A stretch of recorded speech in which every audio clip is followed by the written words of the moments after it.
Hi, എല്ലാവർക്കും നമസ്കാരം. നമുക്ക് പവിത്രത്തിലെ വേദയുടെയും വിക്രത്തിൻ്റെയും നല്ലൊരു കഥ കേൾക്കാം. അങ്ങനെ ശ്രീലക്ഷ്മിയും കൂട്ടിക്കൊണ്ട് വിക്രം കാറിൽ വരികയാണ്. ആ സമയത്താണ് പിള്ളയുടെ ഗുണ്ടകളെല്ലാം കൂടി ചേർന്ന് അവരുടെ കാർ ബ്ലോക്ക് ചെയ്യുന്നത്. ആ സമയത്ത് വിക്രം എല്ലാ ഗുണ്ടകളെയും അടിച്ചൊതുക്കി ശ്രീലക്ഷ്മിയും കാലിട്ട് പോകാൻ ശ്രമിക്കുകയാണ്. ആ സമയത്ത് എല്ലാവരും ചേർന്ന് കാർ ബ്ലോക്ക് ചെയ്യുകയാണ്. ആ സമയത്താണ് അങ്ങോട്ട് നമ്മുടെ ശ്രീനി സാർ കടന്നു വരുന്നത്. ശ്രീനി സാർ വന്നിട്ട് എല്ലാവരെയും തടയുന്നുണ്ട്. അതിനുശേഷം ശ്രീലക്ഷ്മിയും കൂട്ടിക്കൊണ്ട് പോകാൻ വിക്രത്തോട് പറയുന്നുണ്ട്. അങ്ങനെ ശ്രീലക്ഷ്മിയും കൂട്ടിക്കൊണ്ട് സന്തോഷിൻ്റെ അടുത്തോട്ട് വിക്രം പോവുകയാണ്. എസ്റ്റേറ്റ് മാനേജരായിരുന്ന ജോബി വേദയുടെ സഹോദരനായ ശ്രീകാന്തിനെ കാണാനായിട്ട് വീട്ടിലോട്ട് വരുന്നുണ്ട്. ജോബിയെ കണ്ടിട്ട് ശ്രീകാന്തിന് മനസ്സിലായില്ല. എന്നിട്ട് പറയും, സാർ എൻ്റെ പേര് ജോബി, ഞാൻ വന്നത് നിങ്ങളെ പ്രധാനപ്പെട്ട വിവരം അറിയിക്കാനാണെന്ന് പറയും. എനിക്ക് നിങ്ങളെ മനസ്സിലായില്ലല്ലോ, നിങ്ങൾ എവിടെ നിന്നാന്ന് ചോദിക്കും. അത് സാറേ ഞാൻ ഇടുക്കിയിൽ നിന്ന് വരുമോ, ഇടുക്കി രാജാക്കാട് നിന്ന് വരുമോ എന്ന് പറയും. എനിക്ക് പറയാനുള്ളത് നിങ്ങളുടെ സഹോദരി വേദയെക്കുറിച്ചാന്ന് പറയും. വേദയെക്കുറിച്ചോ? അതെ, വേദയും വേദയുടെ ഹസ്ബൻഡ് വിക്രവും ഞങ്ങളുടെ തേയിലത്തോട്ടത്തിലെ ജോലി ചെയ്തുകൊണ്ടിരുന്നെന്ന് പറയും. തേയില ഷോപ്പിലോ? ആ അതെ, അവരവിടെ വന്ന് ഒളിച്ച് താമസിക്കാമെന്നുള്ള കാര്യം എസ് പറഞ്ഞാണ് ഞാൻ അറിഞ്ഞത്. അവരെക്കുറിച്ച് സാറ് അന്വേഷിച്ചുകൊണ്ടിരിക്കുക എന്നുള്ള കാര്യം അറിഞ്ഞുകൊണ്ടാണ് ഞാൻ ഇവിടെ വന്ന് എല്ലാ കാര്യവും പറയുന്നത്. ഓ അങ്ങനെയാണോ? എത്ര നാളായി അവരവിടെ വന്നിട്ട്? ഇപ്പം കുറച്ച് നാളായെന്നൊക്കെ പറയും. അങ്ങനെ അവരുടെ ഡീറ്റെയിൽസ് എല്ലാം അവിടെ പറയുകയാണ്. അതിനുശേഷം അവർക്ക് എല്ലാത്തിനും കൂട്ട് അവിടെ ഒരു പള്ളിയിൽ അച്ഛനാണ്. ഇപ്പം എന്തൊരു കേസ് സംബന്ധമായിട്ട് വിക്രം നാട്ടിലോട്ട് വന്നിട്ടുണ്ടെന്ന് പറയും.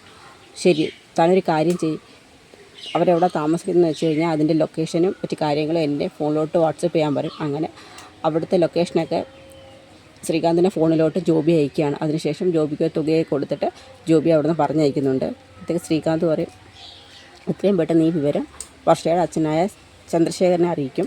അതിനുശേഷം ചന്ദ്രശേഖരനും ശ്രീകാന്തും കൂടി സംസാരിക്കുകയാണ്. അച്ഛാ, അവൾ കണ്ടില്ലേ, നമ്മൾ ആരും അറിയാതെ വിക്രമമായിട്ട് മറ്റൊരു സ്ഥലത്ത് കുറിച്ച് താമസിക്കുന്നു. വക്കീൽ പ്രാക്ടീസ് കഴിഞ്ഞവൾ തേയിലത്തോട്ടത്തിൽ പോയി തേയില നുള്ളാൻ പോയിരിക്കാന്ന് പറയും. ആ, അവരെല്ലാവരും പറ്റിച്ച് അവിടെ പോയി താമസിക്കുമോ? തൽക്കാലം കേസിൽ നിന്നൊന്നും അകപ്പെടണ്ട. പുളിക്കൻ്റെ കേസുമായിട്ട് സംബന്ധിച്ചില്ലേ അവിടെ മാറി നിൽക്കുന്നത്. ആനയും പുളിക്കനെ കൊന്നത് നേരിട്ട് കണ്ടിട്ടുണ്ട്. അവനെയും കൊണ്ടാണല്ലോ പോയിരിക്കുന്നത്. അവന് സ്വബോധം നഷ്ടപ്പെട്ടിട്ടുണ്ട്. അവന് ബോധം തിരിച്ചു കിട്ടിയാൽ മാത്രമേ കേസ് നടത്താൻ പറ്റത്തുള്ളൂ. സത്യം എങ്ങനെയാണെന്നുള്ള കാര്യം അവനാണ് അതിൻ്റെ ഐ വിറ്റ്നസ്. അവൻ മാത്രമേ കോടതി കയറി സാക്ഷി പറയാൻ പറ്റത്തുള്ളൂ. എങ്കിലും വിക്രത്തിന് ആ കേസിൽ നിന്ന് ഊരിപ്പോരാൻ പറ്റത്തുള്ളൂ. അതായിരിക്കും വേദ അവൻ്റെ കൂടെ നിൽക്കുന്നതെന്ന് പറയും. എത്രയും പെട്ടെന്ന് തന്നെ അവളെ ഇവിടെ കൊണ്ടുവരണം. അവളെ കൊണ്ടുവന്ന ശേഷം വേണം കമ്പനിയുടെ മറ്റു കാര്യങ്ങളും അവൾക്കുള്ള പാർട്ട്ണർഷിപ്പ് ഒഴിവാക്കാനെന്ന് പറയും. ശ്രീകാന്തിൻ്റെ ലക്ഷ്യം മുഴുവൻ കമ്പനിയുടെ കാര്യത്തിലാണ്. കമ്പനി എഴുതി വെച്ചിരിക്കുന്നത് വേദയുടെ പേരിലാണ്. അത് എത്രയും പെട്ടെന്ന് ശ്രീകാന്തിൻ്റെ പേരിലോട്ടാക്കണം. അതിനാണ് വേദയെ കൊണ്ടുവരണമെന്നുള്ള കാര്യം ശ്രീകാന്തും ചന്ദ്രശേഖരനും പറയുന്നത്. അങ്ങനെ അവരതിനെക്കുറിച്ച് പറഞ്ഞ് ഒരു ധാരണയിലെത്തും. അതിനുശേഷം ശ്രീലക്ഷ്മിയെ കൂട്ടിക്കൊണ്ട് വിക്രം സന്തോഷിൻ്റെ അടുത്തോട്ട് വരികയാണ്. വേദ അവിടെ നിൽപ്പുണ്ട്. ശ്രീലക്ഷ്മിയെ കണ്ടതും വേദ കൂട്ടിക്കൊണ്ട് വരുന്നുണ്ട്. വിവാഹത്തിന് വേണ്ടിയുള്ള ഒരുക്കങ്ങളെല്ലാം വിക്രം അവിടെ ചെയ്തിട്ടുണ്ടായിരുന്നു. ശ്രീലക്ഷ്മി ഒരുക്കുന്നതൊക്കെ വേദയാണ്. അതിനുശേഷം ശ്രീലക്ഷ്മിയോട് കാര്യങ്ങളൊക്കെ പറയുന്നു. നിങ്ങൾ തമ്മിലുള്ള വിവാഹം അന്ന് മുടങ്ങാൻ കാരണം വിക്രമാണ്. ആ വിക്രം തന്നെയാണ് നിങ്ങളെ ഒന്നിപ്പിക്കാനും കാരണമായത്. അങ്ങനെ വിക്രം മുമ്പ് അങ്ങനെ ഒരു ഗുണ്ടയായിരുന്നു, പക്ഷേ ഇപ്പം അങ്ങനൊന്നും അല്ല എന്നൊക്കെ പറഞ്ഞ് ഒരുപാട് കാര്യങ്ങൾ വിക്രത്തെക്കുറിച്ച് ശ്രീലക്ഷ്മിയോട് പറയുന്നുണ്ട്. അതിനുശേഷം ശ്രീലക്ഷ്മി എനിക്ക് കാര്യങ്ങളൊക്കെ മനസ്സിലായി ചേച്ചി എന്ന് പറയും. എന്തായാലും ഞങ്ങൾ തമ്മിൽ വേർപിരിച്ച ആൾ തന്നെ ഞങ്ങൾ തമ്മിൽ ഒന്നിക്കാൻ കാരണമായല്ലോ എന്ന് പറയും. ഞങ്ങൾ ഇറങ്ങാൻ സമയമായപ്പം കുറച്ച് തടസ്സങ്ങളുണ്ടായിരുന്നു. ശ്രീനി സാർ ഇടപെട്ടാണ് പ്രശ്നങ്ങളൊക്കെ മാറ്റിയെന്നും പറയും. പക്ഷേ ആ കാര്യം വിക്രം വേദയോട് പറയത്തില്ല. അതിനുശേഷം ശ്രീലക്ഷ്മിയെ ഒരുക്കി നിർത്തും. അപ്പോഴത്തേക്ക് വിക്രമിൻ്റെ അടുത്ത് വന്ന് ചോദിക്കും, എന്താ വിക്രം, നിങ്ങൾ വരുന്ന സമയത്ത് എന്തെങ്കിലും തടസ്സം ഉണ്ടായോ? ആ, പിള്ളസാറിൻ്റെ കുറച്ച് ഗുണ്ടകൾ ഞങ്ങളെ ബ്ലോക്ക് ചെയ്തിരുന്നു. ആ സമയത്ത് ശ്രീനി സാർ ഇടപെട്ടുകൊണ്ട് മാത്രമാണ് എനിക്ക് ശ്രീലക്ഷ്മിയെ സുരക്ഷിതമായിട്ട് ഇവിടെ എത്തിക്കാൻ കഴിഞ്ഞതെന്ന് പറയും. ശ്രീനി സാറോ? അതെ, നീ വിചാരിക്കുന്ന കണക്കല്ല, നമ്മളെ സഹായിക്കാൻ ഇപ്പോൾ ശ്രീനി സാറും ഉണ്ടെന്ന് പറയും.